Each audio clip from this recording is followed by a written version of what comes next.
Hey, what's up and hello? This is the Chris Nicole bringing you my views on life, love, and the world of entertainment through my eyes. Good evening, good afternoon, good morning, depending on what time you are watching this live. Hello, crew. Hope all is well. Hey, Yuli. Hey, Alicia. Yes, you are absolutely right, Yuli. She says, hey y'all, hey Chris, watching this show convinces me that I'd rather live by myself than with other people. Amen to that. Amen to that. The last time I lived with someone besides my family was in the dorms during undergrad. And that has been it. At this point, especially in this day and age, even in this economy, I would rather work 3 jobs than to have someone live in my house. Okay. So, with that being said, this is the last episode of this season. Like I told you guys before, there's only 4 episodes. And while all of the episodes have been very disturbing, this one just took the cake, and maybe they do that for the last episode. Like this one was the most demonic in my opinion, the most disturbing in my opinion. And I'm going to give a little bit of my theories after this review, because something just doesn't sit right with me, which is why I said, is he possibly a AARP Ted Bundy? Question mark. So with that being said, reviewing Worst Roommate Ever, Season 2, Episode 4, The Lethal Landlord. All right, so this story starts off with a suitcase at the beach, washed up on shore. And of course, in typical fashion, we have kids who want to be nosy. Okay. And not only do they want to be nosy, they want to be nosy while on TikTok to see what's in the suitcase. And immediately they smell this very foul odor. Okay. They smell it before they even lift it up. But once they lift it up and discovered this bag inside, they smelled this foul odor. Clearly, I have never smelled an unalive body before, and I pray I never have to, but apparently that smell is a smell that you will forever remember. And so even these kids knew that that's possibly what it was. So they called the police while on TikTok. So discovering a suitcase and calling the police while on TikTok. And at that point, the police come and they discover bodies. Okay. And again, let me actually say this disclaimer. Trigger alert, trigger, because I am going to say a couple of things, and I'm going to be as very PC as possible, PG as possible, but it's still a trigger alert. So the police come and they find a duffel bag, they find suitcases, and they find plastic bags, and they find pieces of bodies. Okay, a foot, 2 heads, just all over in these suitcases, in these bags. And so the police instantly know that this is not the scene where this took place. And it appears that someone dropped everything off. Okay. And so, of course, because these social media babies, these social media experts posted this on TikTok, this almost reached like 5 million people when they discovered this suitcase. Okay. So instantly, once the police took it and they started doing investigation and they took fingerprints of what they could find, they find out that it is 2 people by the name of, yes, and this is the good old TikTok, one of the TikTok girls. Okay. While they're on TikTok, this is like through the camera. So they end up finding that it is Austin Weiner and Jessica Lewis. All right. And so this is what they find when they do the fingerprints. And so, young couple.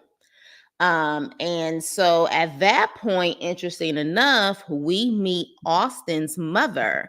And Austin's mother said that she had saw on the news that there was a discovery at the beach, but she was saying that she didn't want to watch the news because she said there's always bad news watching the news. And she said shortly after she said that and she saw what was on there, she said the police came knocking at her door to tell her that Austin was gone. And in fact, she didn't realize at the time what was on the news was Austin, but she just knew that Austin was gone.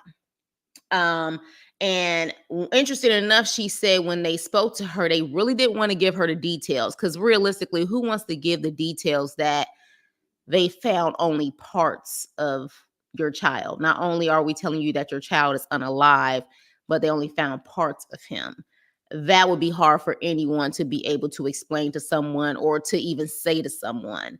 So she said because they didn't really give details, they just gave a date on when he was found. She ended up searching that date on the internet and ended up finding the whole TikTok situation and the suitcase and finding out that's how he was found and how, what happened to him. And, well, to a certain extent, where his remains were found. So, of course, she was devastated. Anyone would. So, she tells us, how Austin is her firstborn. And honestly, seeing him, he was a happy little chunky kid. Kind of remind me of me when I was growing up, just always had a smile on my face, little chunky girl. But he ends up meeting Jessica when he's like 20 years old and she was in her late 20s.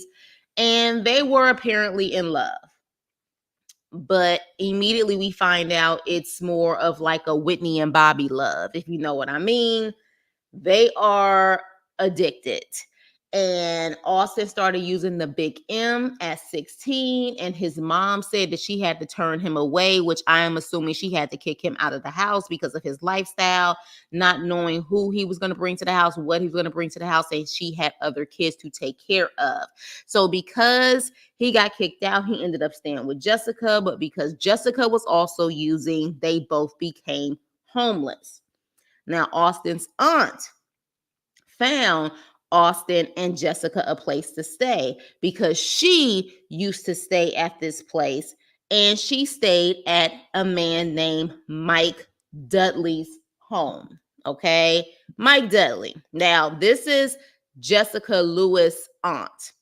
Now, I don't know where her parents are, but I'm sure it is very hard for them to discuss it. So she was there, I guess, to represent the family. But she does say that her family has had a history of addiction, not just Jessica. So this is Mike Dudley, okay? Now, Mike Dudley looks like your typical wannabe Santa Claus. Like, I wouldn't be shocked if he did seasonal stuff during the freaking Christmas, like during Christmas, and played Santa Claus, because that's what he kind of looked like, a Santa Claus. Okay, geeky looking guy, looks innocent, but can you really look innocent? So Austin's aunt used to stay with him. Now, what we do find out is Austin's aunt was also an addict, interesting enough, and she stayed with Mike for a few years. And he had an Airbnb, which honestly freaks me out about Airbnbs, you guys. I'm not going to even lie to you. I get freaked out about Airbnbs. And granted, I guess the same thing can kind of happen in a hotel, but when you're dealing with someone's private home, I don't know. I freak out about Airbnbs. But he had an Airbnb. And so with that, the aunt was about to move to California. So she gave an introduction to Mike and Austin. I guess they met each other. And so at that point, Austin and Jessica end up moving into Mike's home October of 2019. Okay. Because I was moving to California. So it was kind of like an even exchange. Now, instantly, when they said that Austin's aunt was also an addict, I said, that's interesting, because unless he has some type of compassion, he's like, somebody who maybe used to be an addict or is trying to help addicts. Typically, you want people with the cleanest record, the cleanest history, the cleanest veins, lungs, and everything else. That's who you will want to rent out a room to or Airbnb to. That would be someone that you automatically would want to choose versus an addict. But of course, in typical worst roommate ever fashion, we get a flashback to a previous roommate before Austin and before Jessica, who saw all the crazy signs but didn't warn anyone, didn't even put an anonymous post on social media anywhere. And her name is Shelly. And Shelly was moving from Switzerland to Seattle. She was actually looking for a job, and she saw there was an Airbnb, and it was Mike's Airbnb. She had 2 dogs. He was okay with her 2 dogs because he had a dog. She said he was very pleasant, and she got there and everything was great. He would drive her to her job interviews because some of her job interviews would literally be like an hour or 2 away, but he was willing to drive her. She said he had a Chihuahua named Duke that always followed him around. And one day they took their dogs out for a walk at night.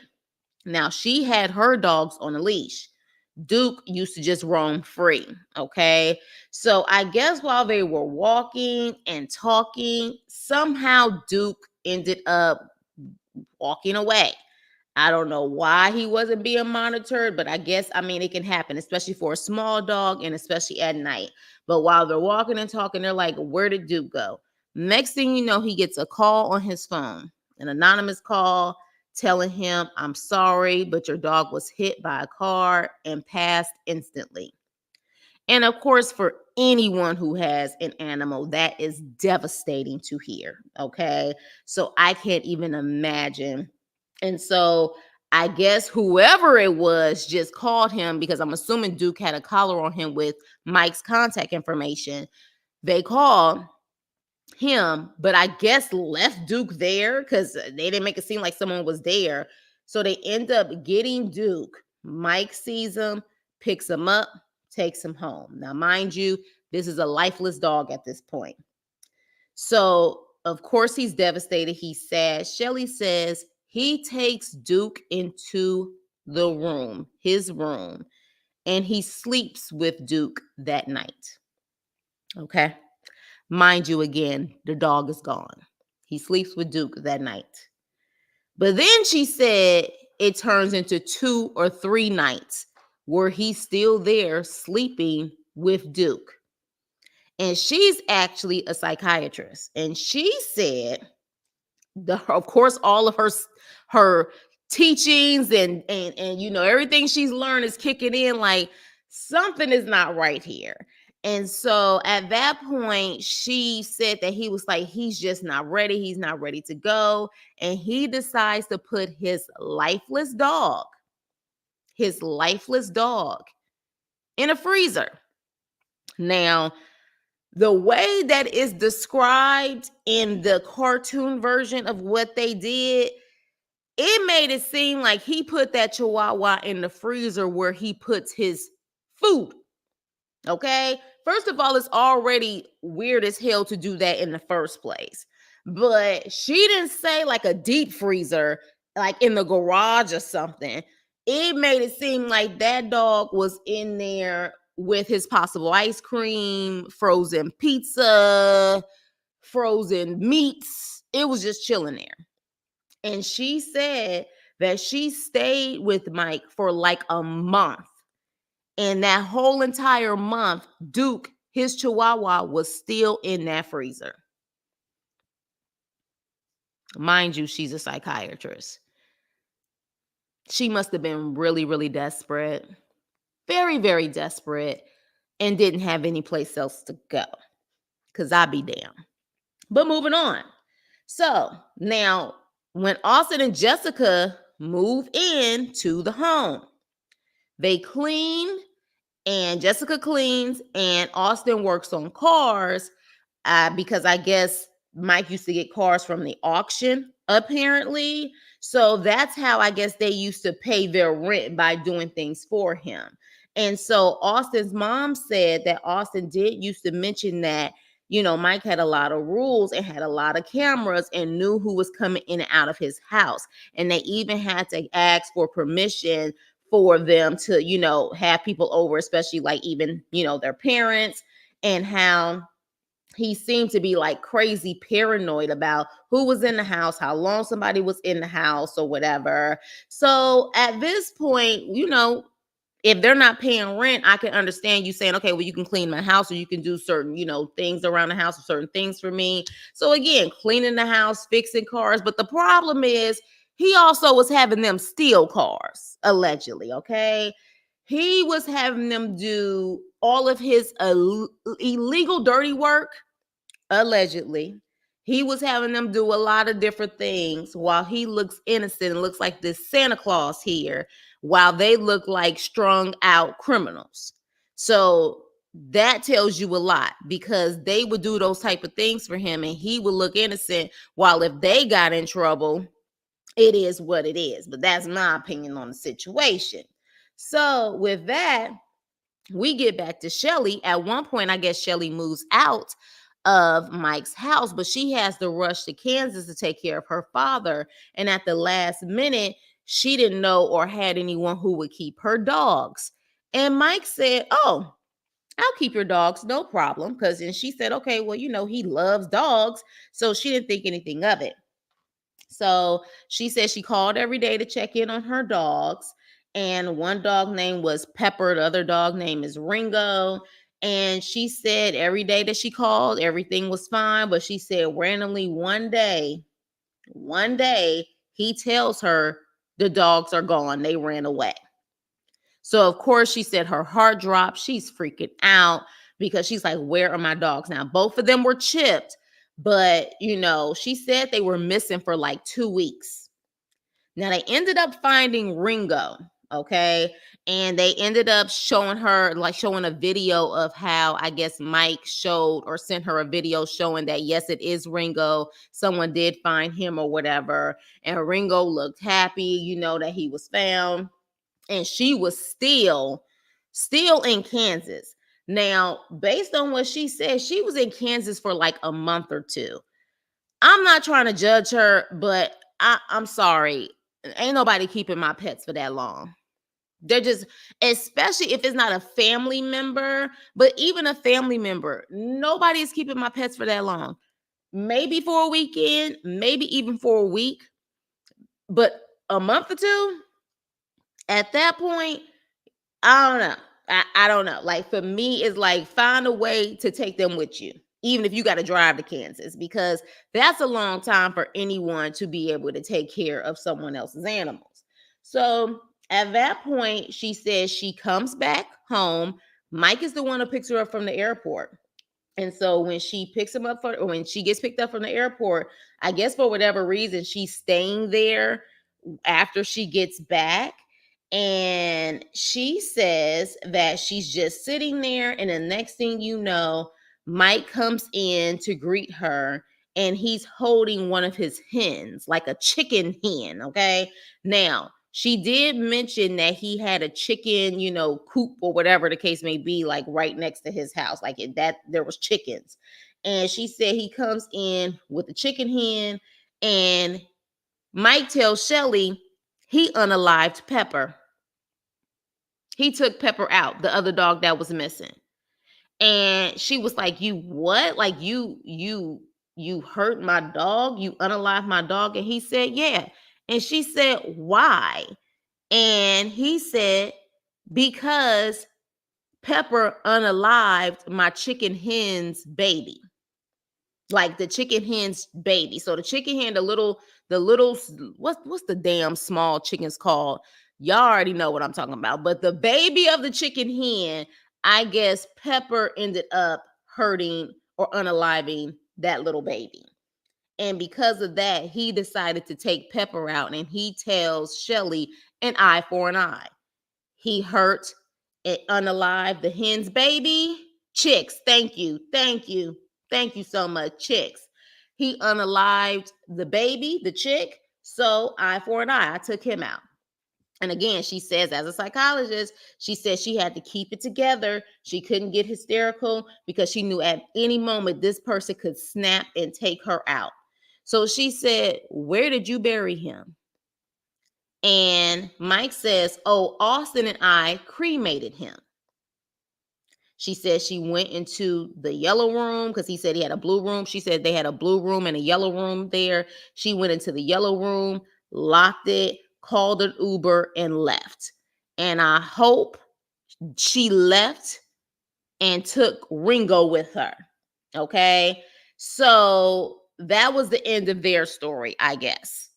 But mind you, this was December of 2018 or so.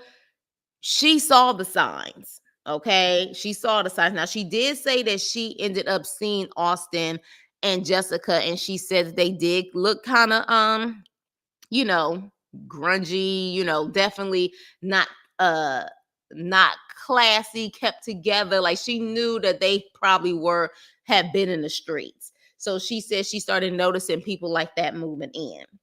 So, with that being said, we get to Austin's mom, and Austin mom says that Austin told her that, hey, Mike unalived the dog. He unalived the puppy and left it there for others to see. Okay. So she confirms it that Austin told her this. Like he unalived the puppy and left the puppy there for everyone to see.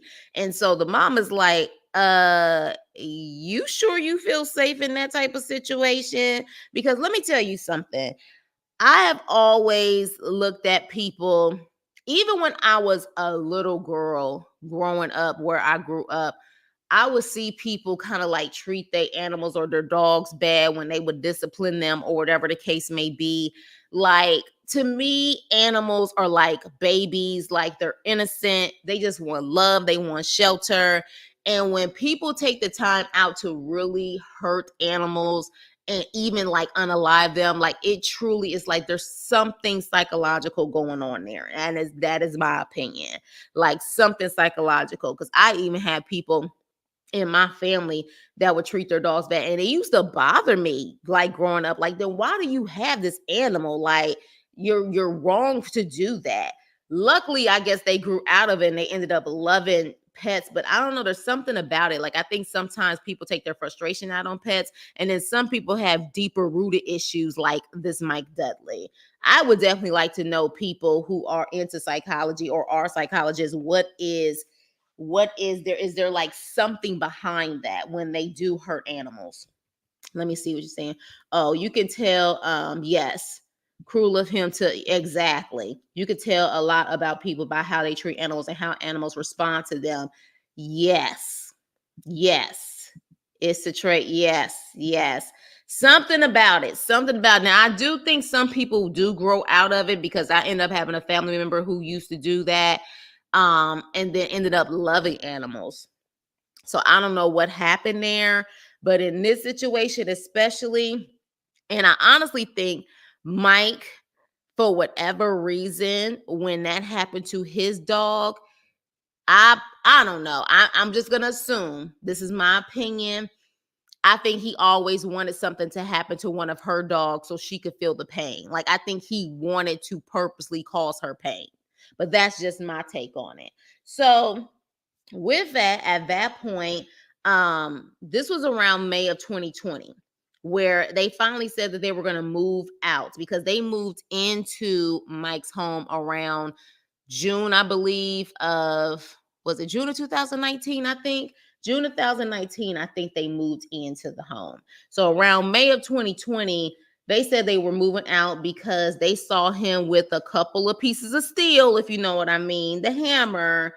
And he told his mom they were moving out, but they were currently fine. Because she was like, if it's that bad, like move out now. And they was like, no, we're okay, but we are going to eventually move out.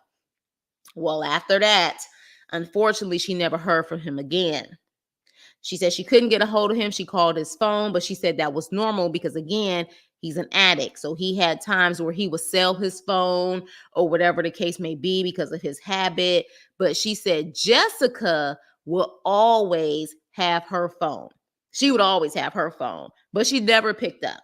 So at that point, she was calling Mike. Her Austin's father was calling Mike, and they left messages, and Mike finally called them back and said that, oh no, they moved out quickly.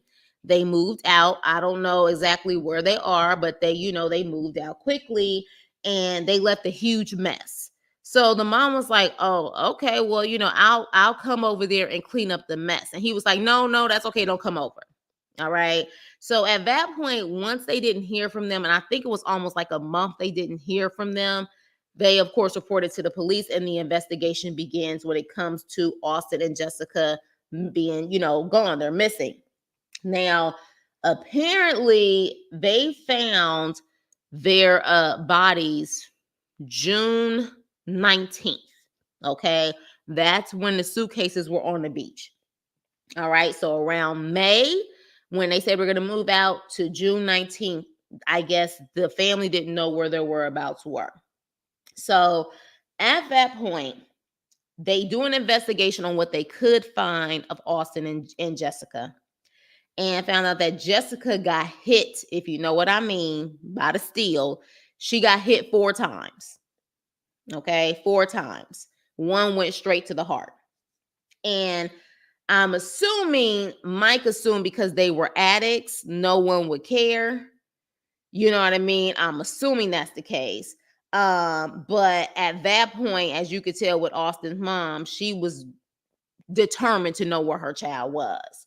So at that point, they said that, the police went to Austin's mom and was like, look, who have they been hanging around? Where have they been staying at? Because of course they probably mentioned they also were homeless at one point.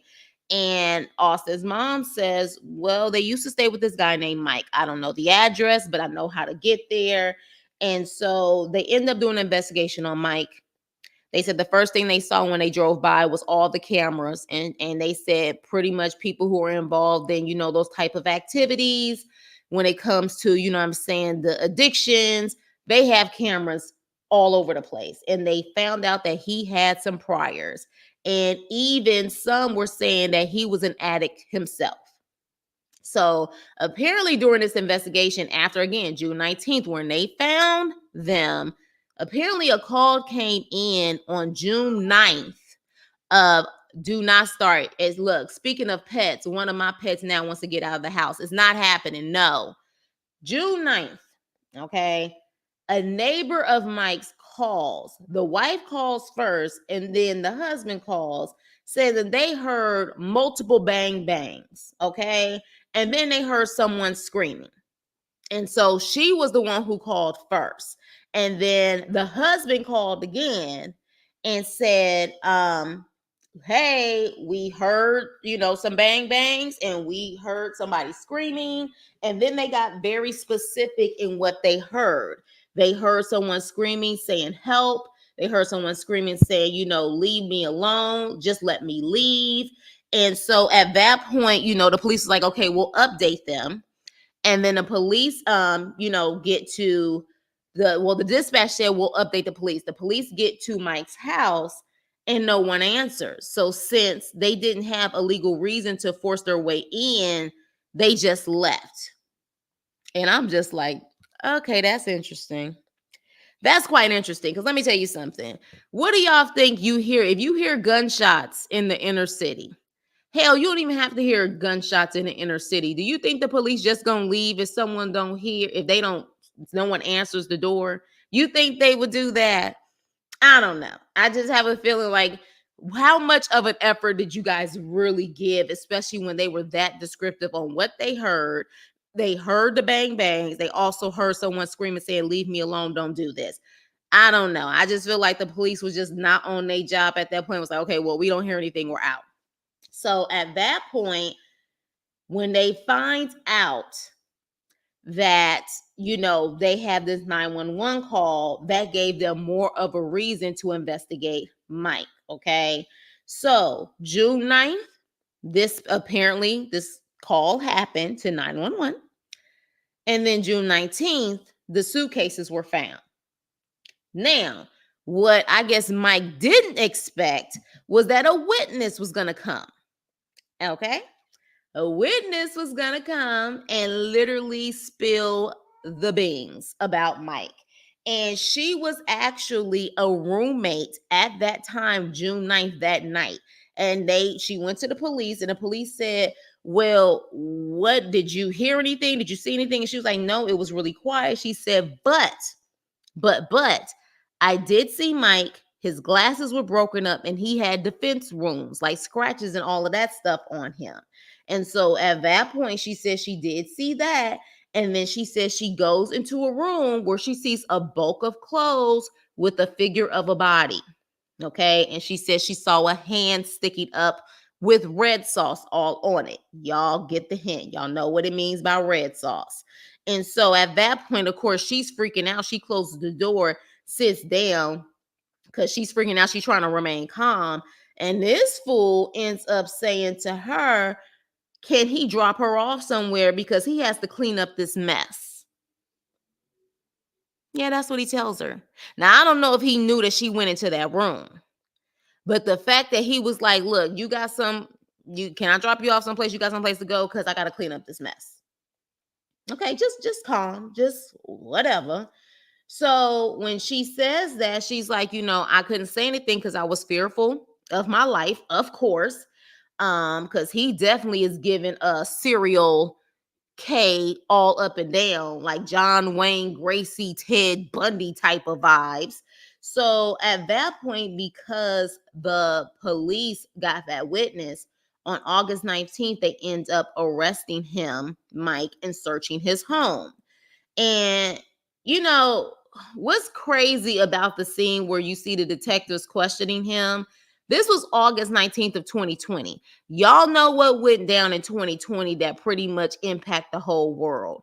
And what you see August of 2020 is two detectives with no mask on talking to this man who barely got his mask on.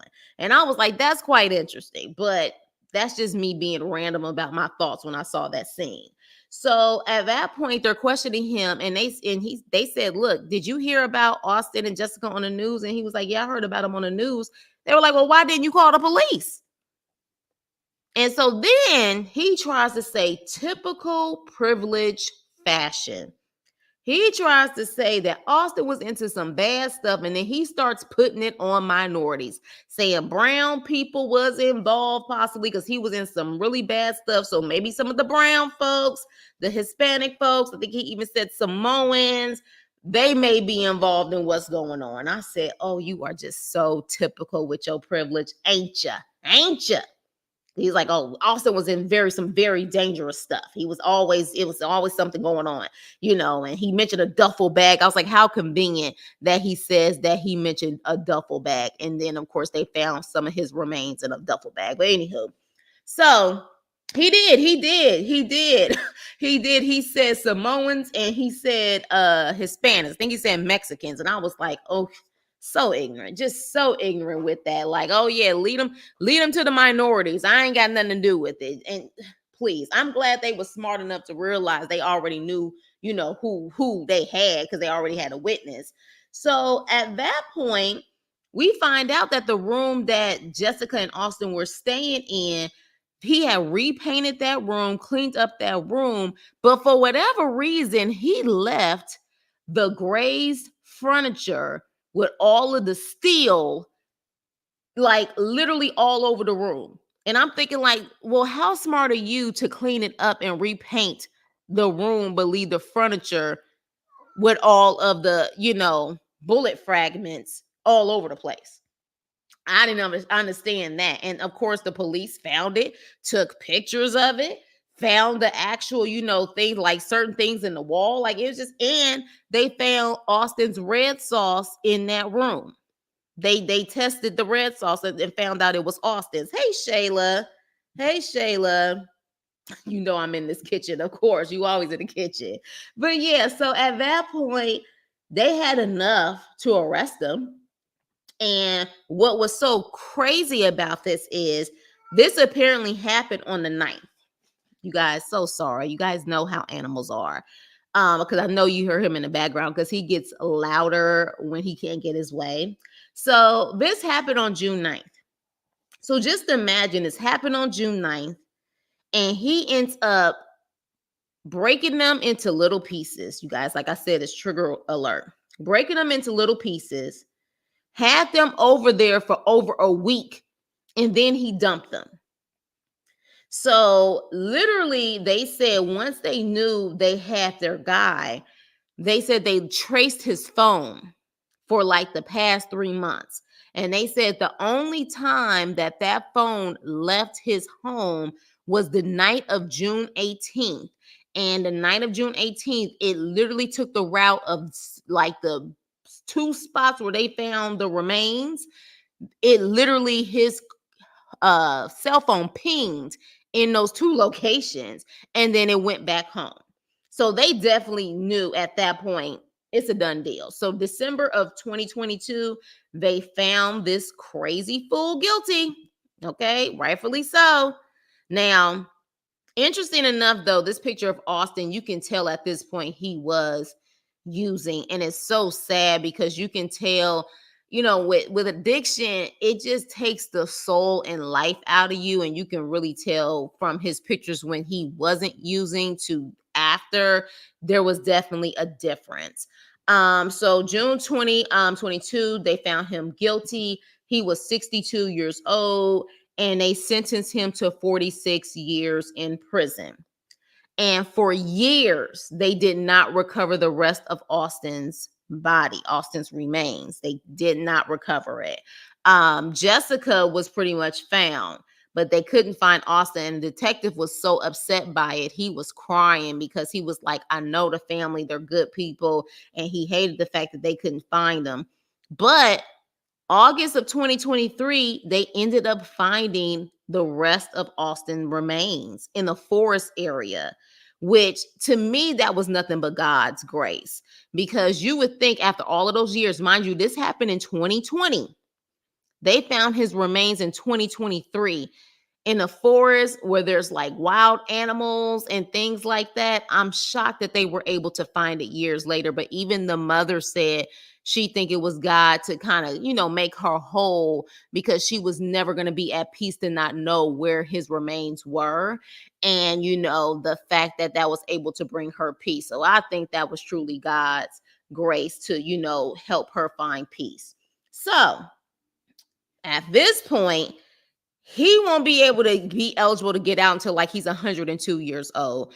I think he's just pretty much gonna be adios while he's in prison. Now, stranger things have happened. Can someone live to 102, 104?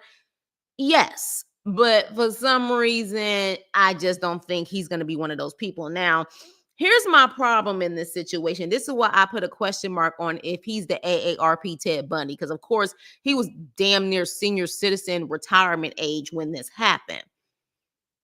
Someone who's so quick to unalive animals and unalive people like that in the way that he did it, my personal opinion, again, this is my opinion, that tells me that wasn't the first time he did it, in my opinion.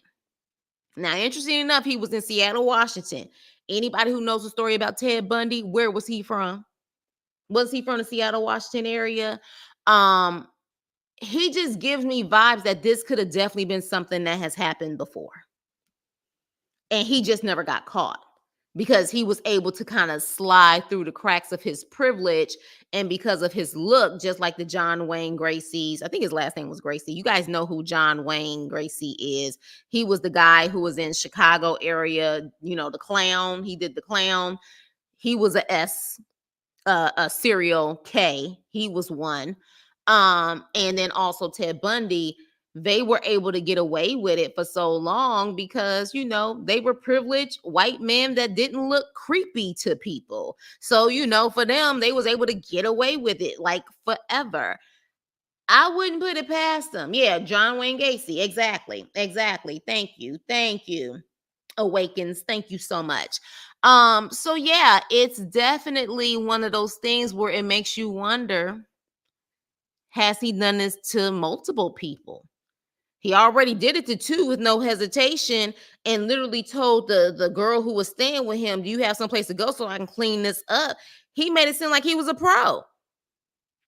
Like they need to start digging up the dirt and stuff around where he lived. Just like they had to do John Wayne Gacy, go in that damn basement that he was so, you know what I'm saying, like content staying down there forever. Because one thing Shelly said, he was always in that basement and he was always looking at the computers. And of course, we found out those computers had all of the surveillance cameras. You know what I mean? Like I wouldn't put it past them. What do you guys think? To me, someone who was willing to do that like effortlessly and make it seem like it was no big deal makes you wonder if he possibly has committed these type of crimes before. You know what I mean? And that's the scary part.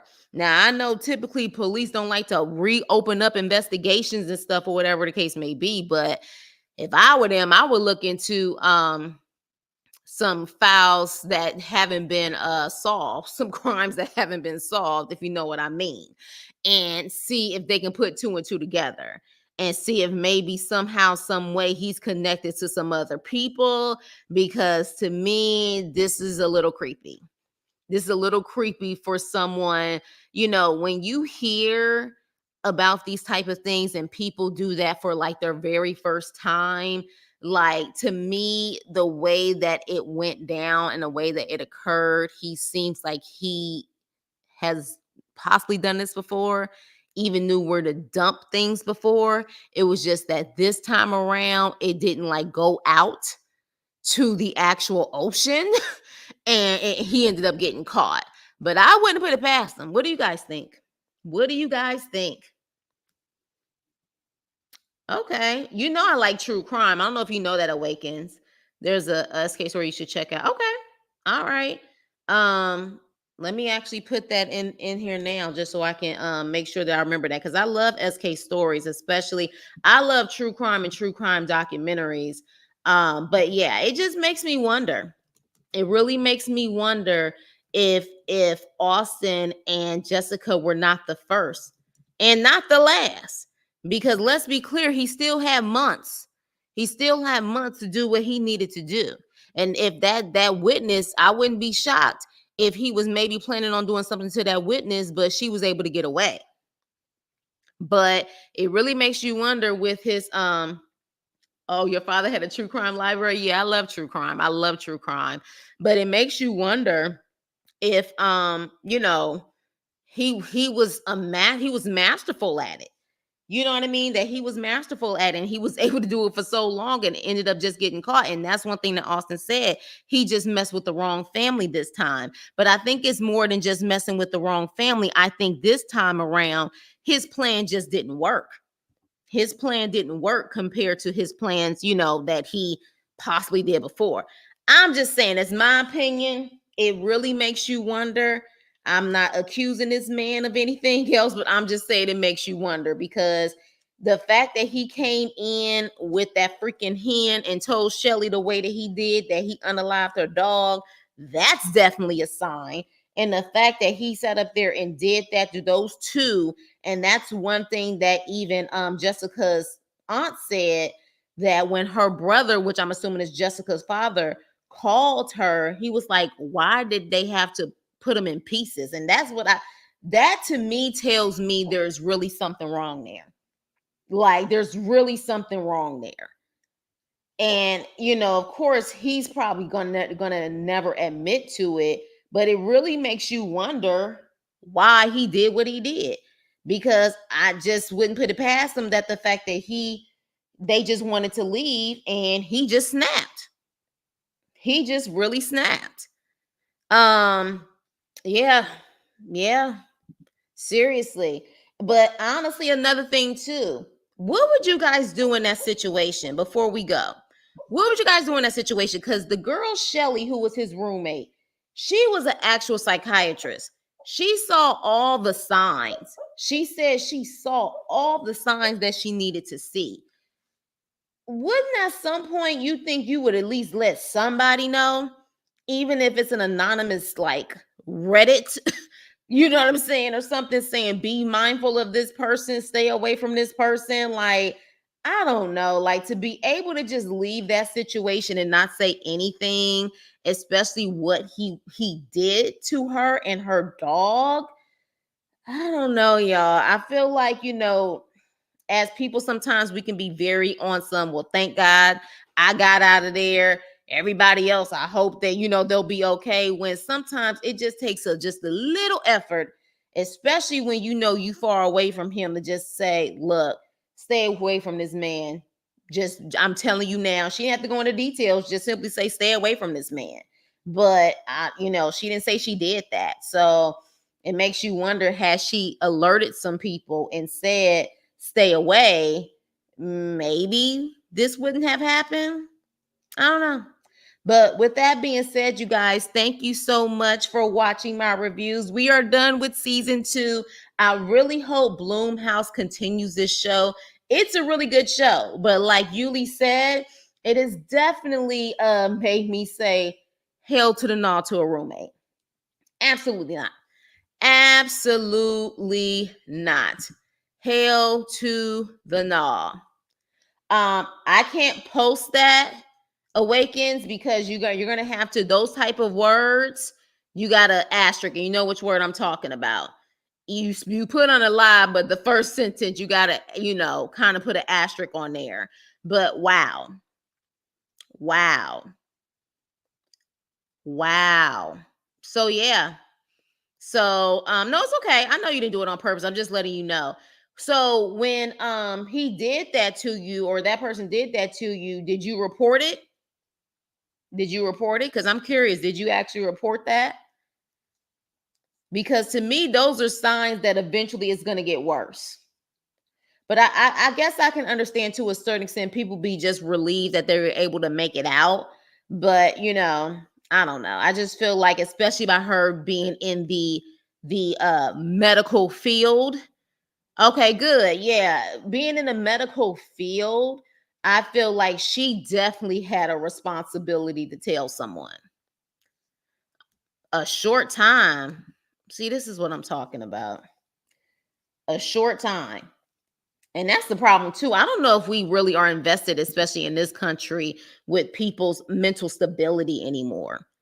That's another reason why I stay away from people as much as possible, because you just never know about people's mental stability anymore. And it doesn't seem like our country really gives a damn about making sure that these people are evaluated. And I would say a lot of people, but some people just don't need to be in society. They just don't. And, we're in times now where it's just like, they just allow them to do whatever. Like you said, just only a short amount of time. And I think that's ridiculous. Like, I really think that's ridiculous. But with that being said, you guys, hopefully we will get some more documentaries. Anything else you guys want me to look into as far as true crime, I'm all for it. I love true crime, and we can definitely talk about it, have some dialogue. But I appreciate you guys so much for listening. Make sure you hit the like button. Hit the like button for everyone who's in here before you leave. Like, share, and subscribe, and I will see you on my next video. And RIP to Austin Weiner and Jessica Lewis. So with that being said, my cat just jumped on me, you guys. I tell you, but I love my babies. That is one thing I will say. I love my fur babies. I am an animal lover. So with that being said, I will see you on my next video. Toodles. Love y'all too. Bye.